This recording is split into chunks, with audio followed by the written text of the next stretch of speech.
에스겔서 38장 8절을 함께 읽겠습니다.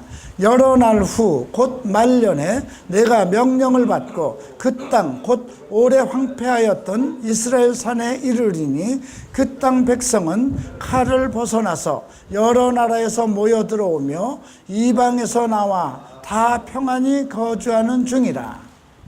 좀 심상치 않은 거죠. 지금 그 이스라엘 산에 지금 어떤 그 여러 날 후에 곧 말년에 내가 내 명령을 받고 어떤 그 나라인지 어떤 사람인지 지금 하나님께서 너는 내 명령을 받고 평안히 살고 있는 이스라엘 백성 땅에 와서 그들을 이제 그 침략할 것을 예고하는 것입니다.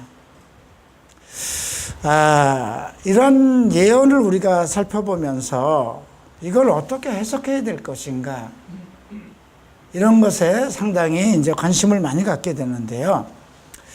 우리가 구약에 나오는 많은 예언서를 읽을 때 그것을 해석하려고 하는 것보다 그것이 지금 이 시대에 어떻게 적용돼야 되는가를 살펴보는 것이 더 중요합니다. 왜냐하면 하나님의 예언이라는 것은 그 시대에 있었던 일이 또 중간에도 이루어지고 또 앞으로도 계속 성취될 일들이 많이 있습니다. 그래서 함부로 우리가 그 해석을 하고 잘못 그것을 풀이하게 되면 정말 막 엉키게 됩니다. 제가 이 에스겔서를 쓴 이제 글들을 이렇게 보니까 상당히 지금하고 많이 상황이 달라졌어요. 그때는 이란과의 전쟁이 있었어요. 그죠? 미국과 이스라엘 중심으로 해서 이락과의 전쟁이 있었어요. 그 전에 제가 일본에 있을 때는 걸프 전쟁이 있었어요. 그게 계속 중동에서 일어나는 전쟁들이에요. 걸프 전쟁이 끝나고 나서 그 다음 사담 후세인이 일어나면서 이락과의 그 전쟁이 일어나고 사담 후세인이 제거된 이후에 지금은 이란하고 전쟁이 일어나고 있어요. 그죠? 요르단, 시리아 전부 다 이스라엘 국가들이 그 전쟁을 하고 있는 그런 상황이에요. 그리고 지금 이제 시리아는 내전에 있고요. 오늘 그래서 이 38장에는 그 많은 나라의 이름들이 언급되고 있고 이스라엘을 침략하는 어느 한 나라가 주동이 돼서 그 이스라엘을 대적하는 국가들을 선동해서 이제 침략하는 그 상황이에요. 이것이 대환란 전에 있을 것인지 아니면 대환란 중에 있을 것인지 아직 우리가 거기까지 예측하기는 힘들어요. 그래서 오늘 우리가 에스겔서 38장을 볼 때에 이것을 해석하는 것보다는 지금 상황과 지금 현 세계 정세와 관련돼서 어떻게 이런 문제를 우리가 살펴보고 또 적용시켜 갈 것인가, 이런 것에 중점을 보겠습니다. 중점을 해서 살펴보겠습니다.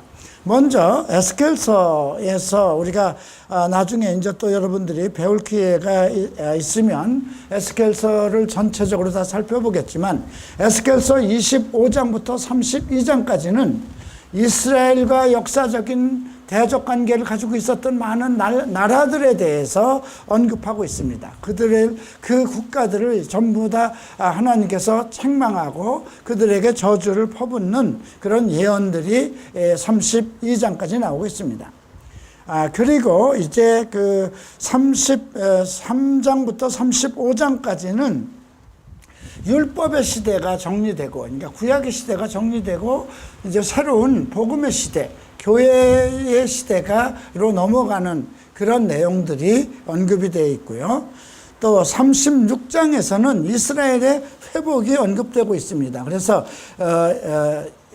에스겔서 36장 그 24절을 좀 보면 이런 말씀이 있습니다. 내가 너희를 여러 나라 가운데서 인도하여 내고 여러 민족 가운데서 모아 데리고 고국 땅에 들어가서 맑은 물을 너희에게 뿌려서 너희로 정결케 하되 곧 너희 모든 더러운 것에서와 모든 우상 숭배에서 너희를 정결케 할 것이며 또 새 영을 너희 속에 두고 새 마음을 너희에게 주되 너희의 육신에서 굳은 마음을 제거하고 부드러운 마음을 줄 것이며 또 내 영을 너희 속에 두어 너희로 내 율례를 행하게 하리니 너희가 내 규례를 지켜 행할지니라. 내가 너희 조상들에게 준 땅에서 너희가 거주하면서 내 백성이 되고 나는 너희 하나님이 되리라. 정말 이스라엘은 국가가 멸망된 상태에서 도저히 그 전 세계 속의 모든 민족이 흩어져 버리고 아주 황폐해서 정말 모든 세계 사람들이 이스라엘은 그 머리 기억 속에서도 그 사람들 역사 속에서 모든 그 이스라엘의 역사가 지워진 그런 상황 속이었어요. 그런데 하나님께서 이스라엘 백성들에게 새 영을 부어줘서 그들로 하여금 다시 그 황폐하였던 나라로 다시 데리고 온다는 것입니다. 그래서 35절에 이런 말씀이 있죠. 사람이 이르기를 이 땅이 황폐하더니 이제는 에덴 동산같이 되었고 황량하고 적막하고 무너진 성읍들이 성벽과 주민이 있다 하리니, 에덴 동산과 같이 봤나 완전히 황폐해서 정말 초토화되었던 그 이스라엘 땅이 에덴 동산처럼 바뀐다는 것입니다. 지금 사실 그렇게 되어가고 있죠. 가장 맛있는 과일을 전 세계에 그 수출하는 국가로 성장을 했습니다.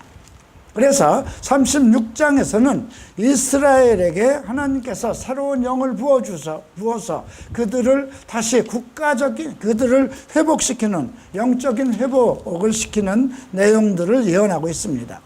그리고 37장에서는 이스라엘의 국가적인 회복을 언급하고 있습니다. 37장 7절을 보겠습니다. 이에 내가 명령을 따라 대언하니 대언할 때에 소리가 나고 움직이며 이 뼈 저 뼈가 들어맞아 뼈들이 서로 연결되더라. 내가 또 보니 그 뼈에 힘줄이 생기고 살이 오르며 그 위에 가죽이 덮이나 그 속에 생기는 없더라.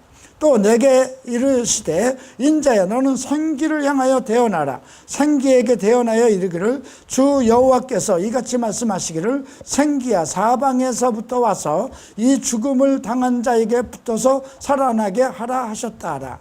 이에 내가 그 명령대로 대언하였더니 생기가 그들에게 들어가며 그들이 곧 살아나서 일어나 서는데 극히 큰 군대더라. 이스라엘은 1948년 5월 14일 이스라엘은 이스라엘이라는 이름으로 다시 독립합니다. 1948년이면 내 나이와 같아요. 이스라엘이 독립한 지가 지금 그렇게 70년 겨우 안 됐어요. 아직 70년이 안 됐어요. 그런 상황임에도 불구하고 이스라엘은 지금 전 세계 가운데서 상당히 우뚝 선 그렇게 회복된 나라가 되어버렸습니다. 그래서 이렇게 우리가 이런 걸 통해서 이것은 하나님이 아니면 할 수 없는 일이다, 이런 것을 우리가 이제 알 수 있죠. 자, 그리고 이제 37장 17절엔 이스라엘이 또 그 회복될 수 있는 그런 것들이 예언되고 있는데요. 그 막대기들을 서로 합하여 하나가 되게 하라. 내 손에서 둘이 하나가 되리라. 내 민족이 내게 말하기를 이르기를 이것이 무슨 뜻인지 우리에게 말하지 아니하겠느냐 하거든 너는 곧 이르기를 주 여호와께서 이같이 말씀하시기를 내가 에브라임의 손에 있는 바 요셉과 그 짝 이스라엘 지파들이 막대기를 가져다가 유다의 막대기에 붙여서 한 막대기가 되게 한즉 내 손에서 하나가 되리라 하셨다. 이스라엘은 12지파입니다. 그런데 그 12지파들이 분산되고 분열되고 특별히 북이스라엘 쪽에 그 사마리아를 중심으로 해서 그 나라를 만들었던 북이스라엘과 남유다가 둘로 나누어졌던 거죠. 우리나라가 남북으로 갈라진 것처럼 그 민족이 그렇게 둘로 대립되고 있었는데 그 국가가 이제 부족이 하나로 일체가 돼서 국가가 건설된다는 것이 이제 37장에서 예언이 되고 있습니다. 그리고 이 내용들은 이미 성취되었습니다. 1948년 5월 14일 이스라엘은 독립국가가 되었습니다. 자, 그리고 38장에서는 아주 특별한 것을 언급하고 있습니다. 자, 여기에 나오는 많은 나라들이 있어요. 근데 지금 사용되는 나라가 아닙니다. 우리나라를 생각하면 신라도 있었고 고려도 있었고 고조선도 있었고요. 그죠? 후삼국, 삼국시대도 있었고요. 여러 가지 발해라는 국가도 있었고요. 그런데 지금 우리는 대한민국이죠. 네, 이스라엘은 처음부터 이스라엘입니다. 나라가 다른 이름으로 바뀐 일이 없어요. 멸망을 받아서 초토화되고 그 땅이 완전히 황폐됐어도, 그리고 그 민족이 전 세계에 흩어졌어도, 그것이 한 번도 아니고 두 번, 세 번 계속 그렇게 초토화됐어도 이스라엘 국가는 하나님이 미리 말씀하신 대로 다시 1948년 5월 14일 이스라엘이라는 이름으로 독립했습니다. 그래서 오늘 우리가 여기에 나오는 많은 나라들이 있는데 그 나라들을 어원을 찾아서 지금 그들이 어떤 나라인가를 생각해 보면서 그 나라와 지금 이스라엘과의 관계가 지금 현 시점에서 어떤 상황에 있는가를 예측해 보는 겁니다.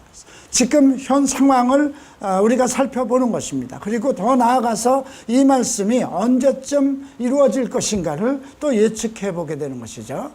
그러니까 지금 이 에스겔이 쓴 그 내용들은 그 이후에 봉해져 있는 그런 말씀들이기 때문에 예측이 불가능했던 것입니다. 우리가 다니엘서를 보면 봉함하고 간수하라고 그러죠. 간수하여 봉해라. 그리고 이제 그 말년이 되면 사람들이 많이 왕래가 빈번해지고 그리고 지식이 더해지리라. 그 말은 이제 시대가 계속 앞으로 나아가면서 각 나라가 발전되고 문명이 발전되고 많은 그 지식들이 터득돼 가면서 그 시대 속에서 하는 로스와 메섹과 두발 왕 곧 고게게로 얼굴을 향하고 그에게 예언하여 이르기를 주 여호와께서 이같이 말씀하시기를 로스와 메섹과 두발 왕고가 내가 너를 대적하여 너를 돌이켜 갈고리로 내 아가리를 꿰고 너와 말과 거마병 곧 온 군대를 이끌어내어 완전한 갑옷을 입고 큰 방패와 작은 방패를 가지며 칼을 잡은 큰 무리와 그들과 함께 한 방패와 투구를 갖춘 바사와 구스와 붓과 고멜과 그 모든 떼와 북쪽 끝에 도갈마 족속과 그 모든 떼 곧 많은 백성의 무리를 너와 함께 끌어내리라. 지금 명령은 누구에게 하는 거냐면 로스와 메섹의 두발 왕에게, 왕이니까 통치자죠. 예, 어떤 한 왕, 지금으로 얘기하면 대통령이에요. 그죠? 예. 그런데 마곡 땅이라는 걸, 그럼 마곡 땅을 어디로 봐야 되느냐 이거죠. 마곡은 우리가 창세기 10장을 통해서 살펴보면 야벳의 아들들입니다. 예. 야벳의 둘째 아들, 자손들이 카스피의 연안에 세운 지금의 수구디안인들이라고 합니다. 그 수구디안들이 살고 있는 그 카스피의 연안 지역을 마곡이라고 합니다. 그런데 이미 그것은 창세기 10장에 언급되기를 야벳의 아들들입니다. 그 로스는 어디일까요? 자, 로스는 러시아의 어원입니다. 메섹과 두발, 메섹이라는 건 모스크바의 어원입니다. 근데 두발 왕 곧 고게게, 고기라는 것이 이제 나중에 우리가 계시록에서도 또 언급이 되고 있어요.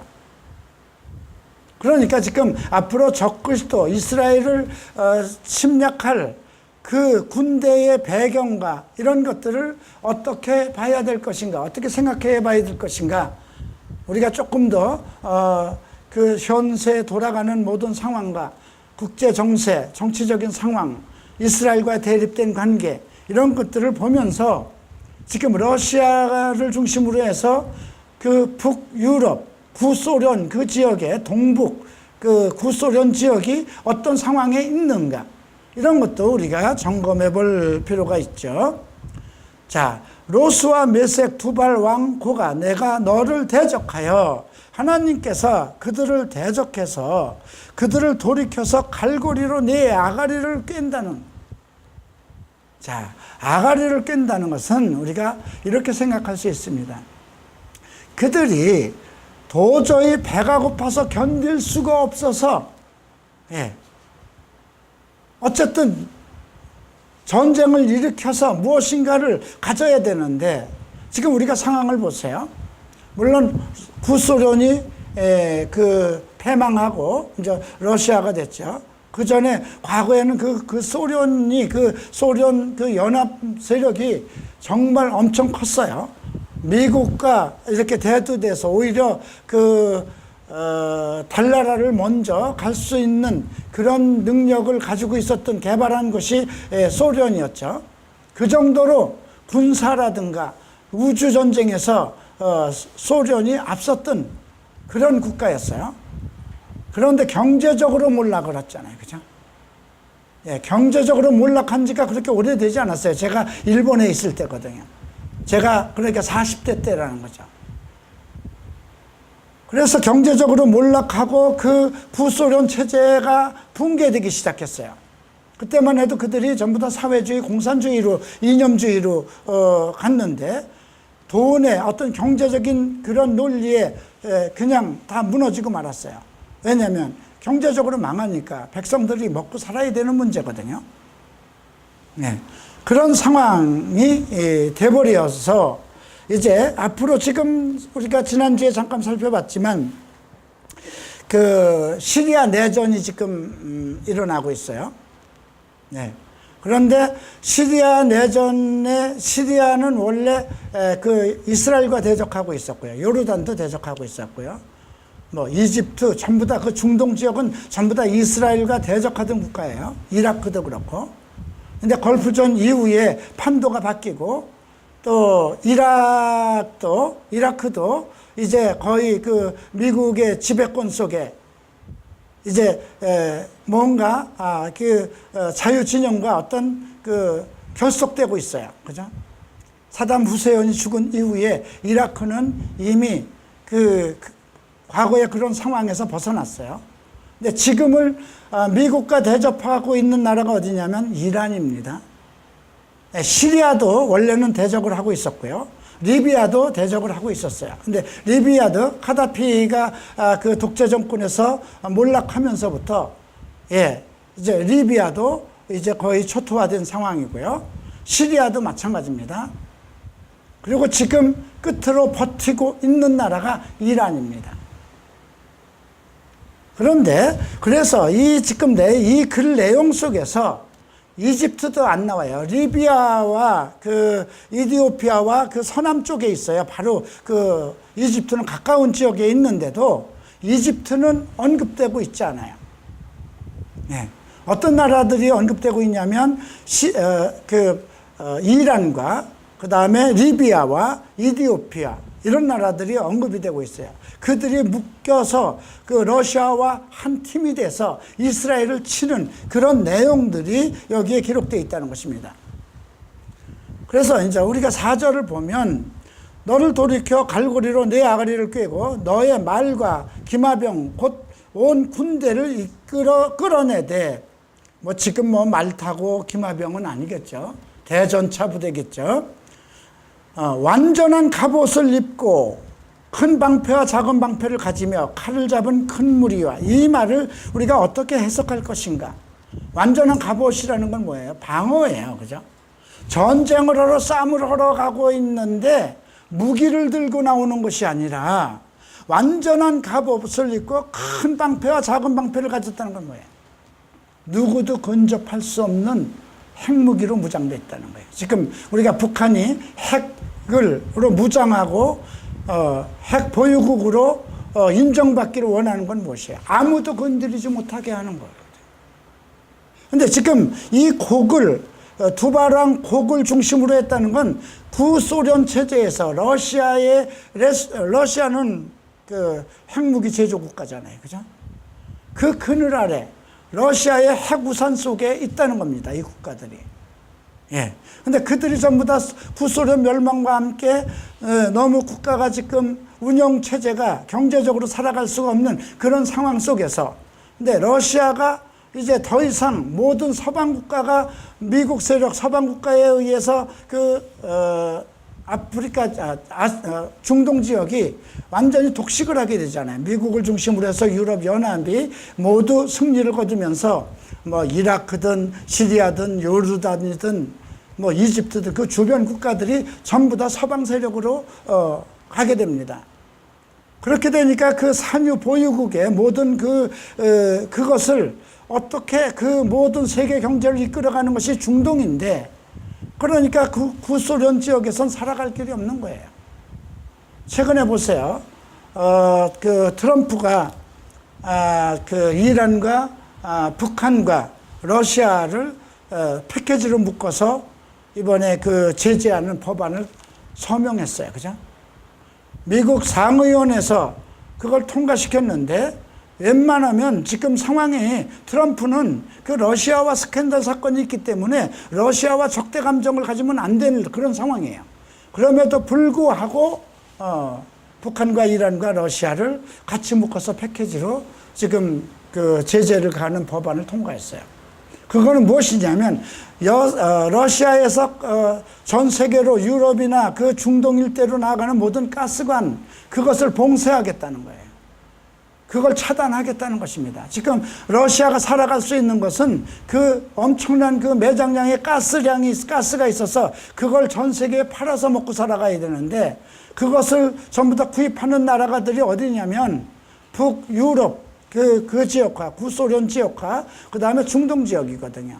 근데 중동 지역을 완전히 초토화해서 이 서방 국가가 지배를 하게, 서방 국가와 어떤 협정을 맺게 되잖아요. 자유협정을 맺게 되는 거예요. 그렇게 되니까 결국은 러시아가 자기네들의 송유관을 팔아먹을 길이 막히는 거예요. 그러면 뭐 국가적으로 경제적으로 어려움을 가질 수밖에 없죠. 그래서 그들이 어떤 완전한 갑옷을 입고 완전한 그 방어 체제를 구축하고 있다는 거예요. 방패와 작은 방패, 뭐 미사일도 있을 거고요. 예. 그리고 칼을 잡은 큰 무리와 함께 방패와 투구를 갖춘, 근데 방패와 투구를 갖췄다는 것도 이들도 예, 그 연합 체제를 속에 들어가 있다는 것입니다. 소련의 러시아의 어떤 그 연합 체제 속에서 그 핵 우산에 들어가 있다는 거죠. 근데 여기에 바사와 구스가 나옵니다. 바사는 이란입니다. 예, 그리고 구스는 그 이디오피아고요. 붓은 리비아입니다. 예, 우리가 다니엘서 10장에서 그 천사가 그 가브리엘 천사가 이야기를 하죠. 예, 이제 바사군이 올 것이다. 그 다음에 바사군이 지나가고 나면 헬라군이 올 것이다. 그 다음에 너희를 끝까지 지킬 것은 미가엘 군뿐이다. 이렇게 얘기를 합니다. 근데 그들이 바사 군장, 그 다음에 헬라 군장, 그 다음에 미가엘 군장 이렇게 나옵니다. 그러니까 바사는 지금 그 나라가 이란입니다. 그리고 그러면 헬라는 어떻게 봐야 될까요? 네. 헬라를 어느 지역으로 봐야 될까요? 이스라엘 지역에서 이렇게 생각했을 때 헬라 문명과 그쪽을 어디로 봐야 될까요? 우리가 볼 때 유럽이에요. 그렇죠? 네. 그런데 이제 너희들을 도울 자는 미가엘밖에 없다 그랬습니다. 근데 미가엘은 국가가 아니지만 하나의 국가의 형태를 가지고 있는 거예요. 이스라엘을 지지하고 돕는 국가. 어딜까요?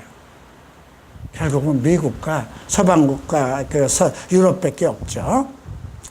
자, 그 다음에 이제 6절을 보면 고멜이라는 나라가 나오는데 이건 게르만의 어원이고요.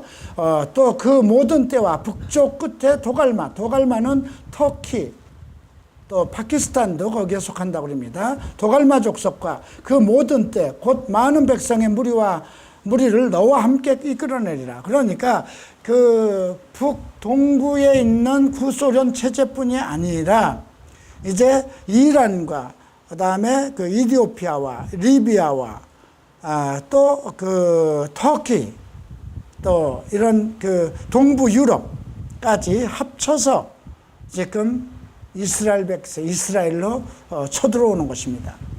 자, 그러면 이것이 우리가 얘기하는 계시록에 나오는 아마겟돈 전쟁, 마지막 전쟁이 아니냐 이렇게 생각할 수도 있어요. 그건 아닙니다.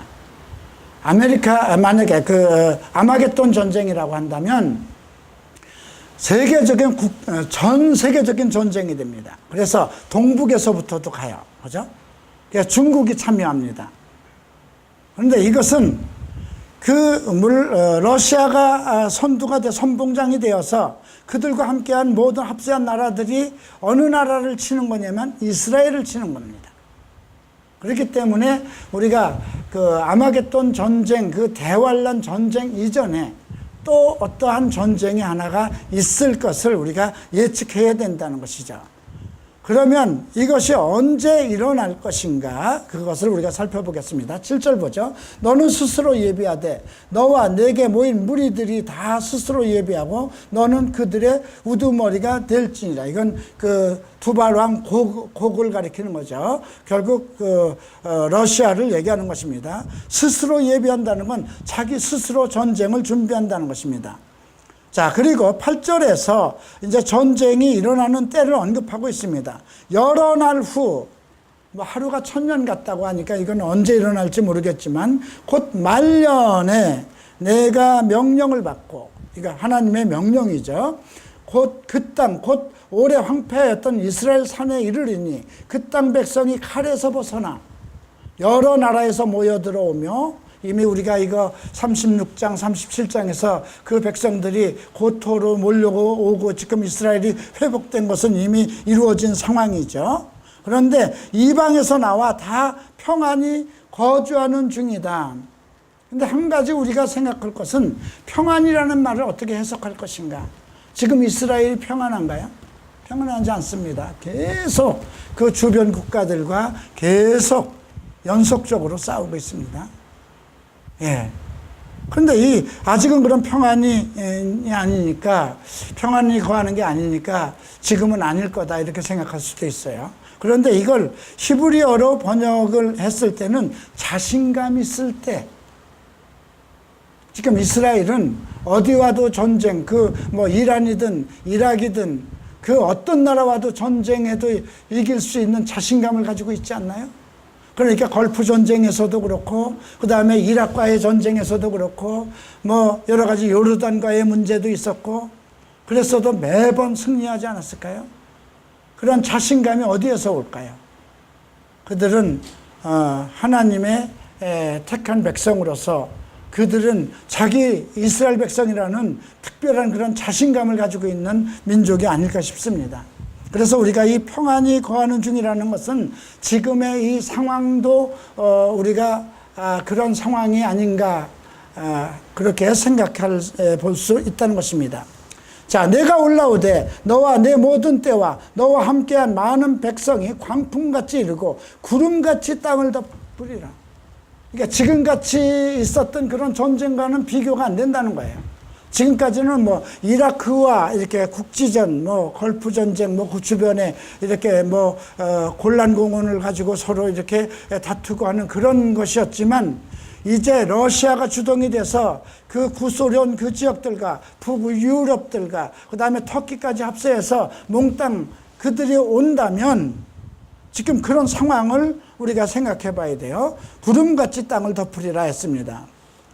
이제 주 여호와께서 이같이 말씀하셨느니라. 그날에 내 마음이 여러 가지 생각이 나서 한 악한 꾀를 내어 말하기를 내가 평원의 고을로 올라가라 하리라. 성벽도 없고 문이나 빗장도 없어도 염려 없이 다 평안히 거주하는 백성에게 나아가서, 요때는 그래서 우리가 8절을 해석 평안히 거주하는 중이라는 것을 조금 더 지금의 시대는 아니구나 하는 것을 우리가 생각할 수 있어요. 왜냐하면 문이나 빗장도 없어도 염려 없이 다 평안히 거주하는 백성이다. 이때는 언제가 될까요? 이런 것이 한번 계시록 때에 한번 우리가 나오게 됩니다. 이스라엘이 적그리스도와 계약을 합니다. 그래서 이스라엘이 그 성전을 지어주는 그런 때가 오고 이스라엘 백성들이 정말 자기 땅에서 성전을 짓고 예배를 드리는, 그래서 가장 세계 안에서 가장 평안한 나라로 불리는 그러한 상황이 옵니다. 그래서 우리가 이것은 7년 대환란 중 그 7년 대환란이라면 이제 뒤에 오는 후 3년을 정말 우리는 대환란이라고 그래요. 그래서 전 3년 기간 중에 일어날 것이 아닐까, 이렇게 또 어떤 성경학자들은 예측하기도 합니다. 자, 물건을 겁탈하고 노력하리라 하고 내 손을 들어서 황폐였다가 지금 사람이 거주하는 땅과 여러 나라에 모여서 짐승과 재물을 얻고 세상 중앙에 거주하는 백성을 치고자 할 때, 여기서 세상 중앙은 이스라엘뿐이 아니라 팔레스타인 전체를 뜻합니다. 그러니까 이스라엘과 함께 평화협정을 맺은 모든 국가들도 그들의 공격 대상이 될 수 있다는 거죠. 야, 근데 그들이 그 백성을 치고자 할 때 어떤 세력적인 그런 저항이 일어나는데 그것이 13절에 나옵니다. 스바와 드단이 나오죠. 스바는 사우디아라비아입니다. 드단은 아랍연합입니다. 다시스는 영국으로 봐야 됩니다. 예, 다시스의 상인들과 그 부자들, 근데 이 부자들이라는 이 다른 성경에 나오는 것이 사자 새끼라고 나옵니다. 영라이온이라고 기입이 됐습니다. 자, 우리가 영국을 그 사자의 나라라고 그러죠. 사자왕이라고 합니다. 고대 영국 왕들은 전부 다 사자왕이었습니다. 영국의 왕은 이스라엘의 그 솔로몬의 가계라고 그럽니다. 그런데 그러면 그 사자의 새끼라고 그러면 어디가요? 미국입니다. 그래서 우리가 그 부자들이라는 것을 우리가 지금 러시아를 중심으로 해서 그 중동 지역, 팔레스타인 지역으로 침공하러 올 때에 그 아라비아와 또 아랍연합이나 또 유럽과 또 미국들이 이제 들고 일어나서 저항하는 내용들이 13절에서 언급되어 있죠. 내가 탈취하러 왔느냐? 내가 내 무리를 모아 노력하고자 하느냐? 은과 금을 빼앗으며 짐승과 재물을 빼앗으며 물건을 크게 약탈하여 가고자 하느냐 하리라. 자, 이런 내용들을 우리가 염두에 둬야 될 것이고요. 이제 14절에 인자야 너는 또 예언하여 곡에 이르기를, 곡이라는 건 그 러시아를 중심으로 한 그 집단입니다. 주 여호와께서 이같이 말씀하시기를 내 백성 이스라엘이 평안히 거주하는 날에 내가 어찌 그것을 알지 못하겠느냐? 내가 내 고국 땅 북쪽 끝에서 많은 백성 곧 다 말을 탄 큰 무리와 능한 군대와 함께 오되, 다시 앞에 있는 것을 정리해서 설명하고 있는 거죠. 구름이 땅을 덮은 같이 내 백성 이스라엘을 치러 오리라. 그가 끝날에 내가 너를 이끌어다가 내 땅을 치게 하리니 이는 내가 너로 말미암아 이방 사람의 눈앞에서 내 거룩함을 나타내어 그들이 다 나를 알게 하랍니다. 모든 전 세계 속에서, 그러니까 평안히 거하고 있는 하나님이 지키고 하나님의 나라를 그들을 이끌어서 치게 하겠다는 것입니다. 그래서 그 목적은 무엇이냐? 모든 전 세계 사람으로 하여금 모든 사람들이 이스라엘은 하나님이 지키는 군대, 하나님의 그 거룩함, 어떤 능력, 이런 것을 깨닫게 하기 위한 것이라는 거죠. 이제 또 17절을 봅니다. 주 여호와께서 이같이 말씀하셨느니라. 내가 옛적에 내 종 이스라엘 선지자들을 통하여 말한 사람이 내가 아니냐? 그들이 그때 여러 해 동안 예언하기를 내가 너를 이끌어다가 그들을 치게 하리라. 이건 이미 이사야서, 스가랴서, 또 다니엘, 예레미야를 통해서 이미 수없이 그 마지막 때의 일들을 예언한 겁니다. 그래서 그 언급을 17절에서 다시 한 거고요. 그날에 거기 이스라엘 땅에 치러 오면 내 노여움이 내 얼굴에 나타나리라. 주 여호와의 말씀이라. 그러니까 이스라엘 백성을 편안히 거하고 있을 때 이제 마지막으로 이들이 이제 전쟁을 일으킬 것을 언급하고 있습니다. 내가 질투와 맹렬한 노여움으로 말하였거니와 그날에 큰 지진이 이스라엘 땅에 일어나서 바다와 고기들과 공중의 새들과 들의 짐승들과 땅에 기는 모든 벌레와 지면에 있는 모든 사람이 내 앞에서 떨 것이며 모든 산이 무너지며 절벽이 떨어지며 모든 성벽이 땅에 무너지리라. 이스라엘의 지형 변화가 일어날 것을 언급하고 있는 거죠. 그죠? 네, 이것이 그 전쟁의 무슨 핵무기나 이런 걸로 인해서 그 지형 변화가 일어나는 것이 아니라 이스라엘에 큰 지진이 일어나서 이스라엘이 그 어떤 지형적인 변화가 일어날 것을 예고하고 있습니다. 자, 21절 봅니다. 주 여호와의 말씀이니라. 내가 내 모든 산 중에서 그를 칠 칼을 부르리니 각 사람이 칼로 그 형제를 칠 것이며 내가 또 전염병과 피로 그를 심판하여 쏟아지는 폭우와 큰 우박덩이와 불과 유황으로 그와 그 모든 무리와 그와 함께 있는 많은 백성들에게 비를 내리듯 하리라. 여기서 보면 뭐 폭우와 우박덩이, 불, 유황, 만약에 지금 핵전쟁 같은 것이 일어났을 때 쏟아지는 그 정말 하늘에서 미사일의 어떤 그 폭파되고 하는 그런 것들이 정말 떨어지는 것을 에스겔이 봤다면 그걸 어떻게 표현했을까요?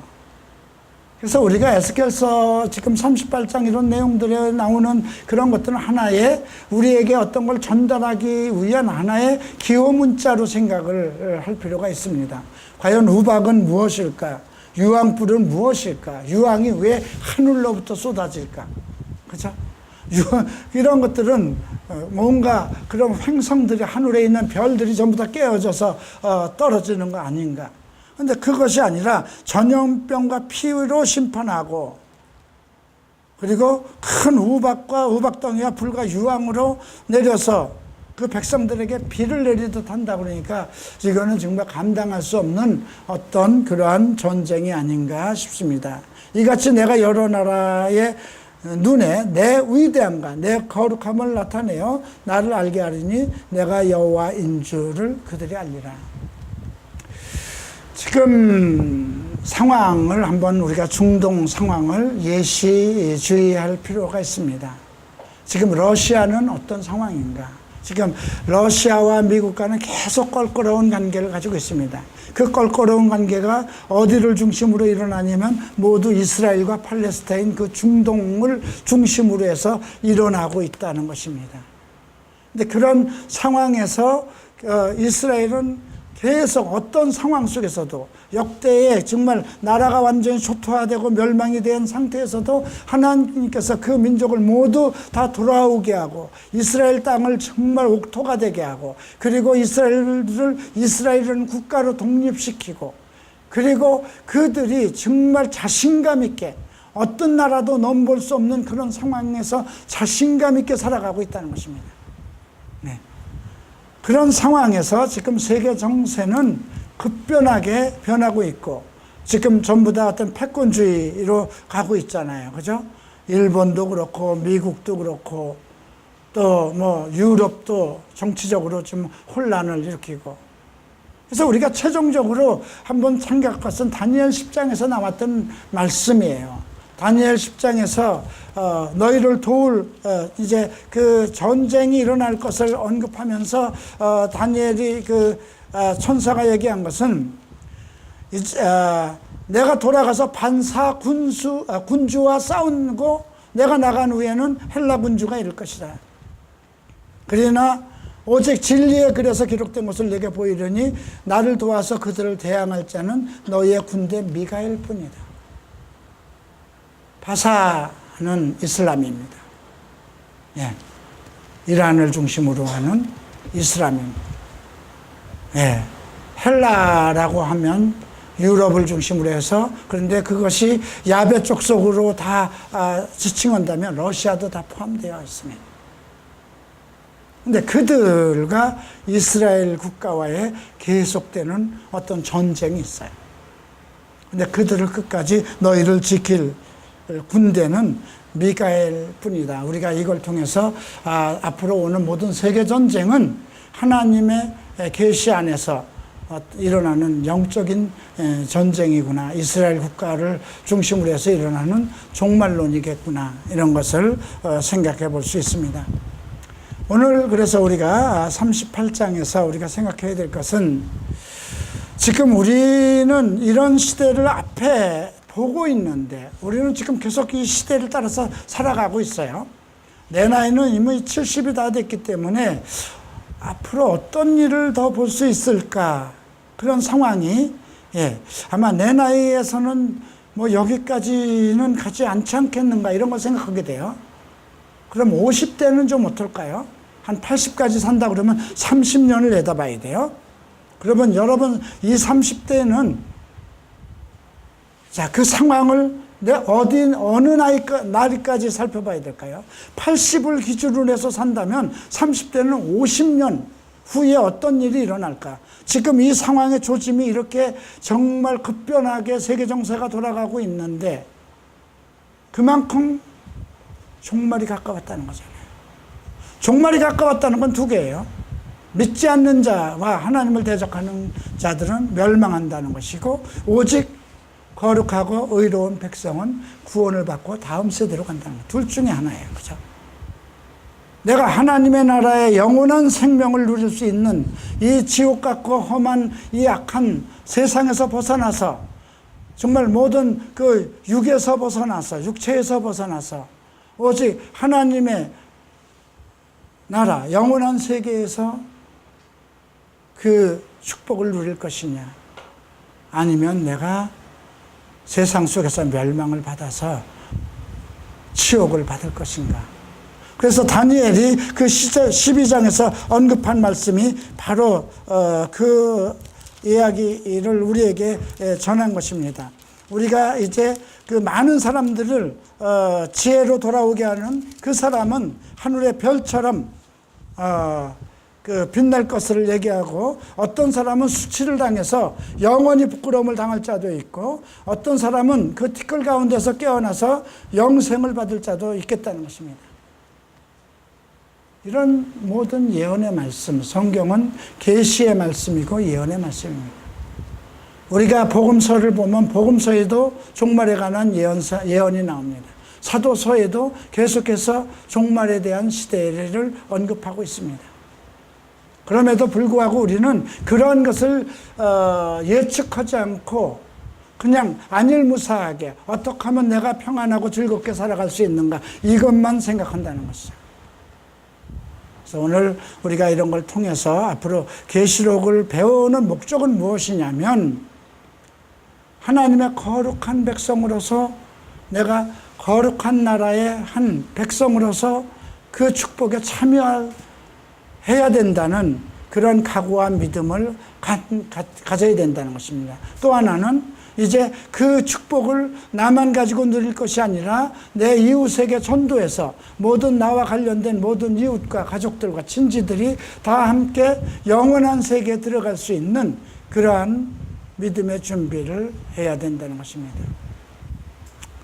여러분들이 이런 말씀들이 현 시대를 살아가는 정말 귀한 믿음의 귀한 자료들이 되기를 주의 이름으로 축원합니다.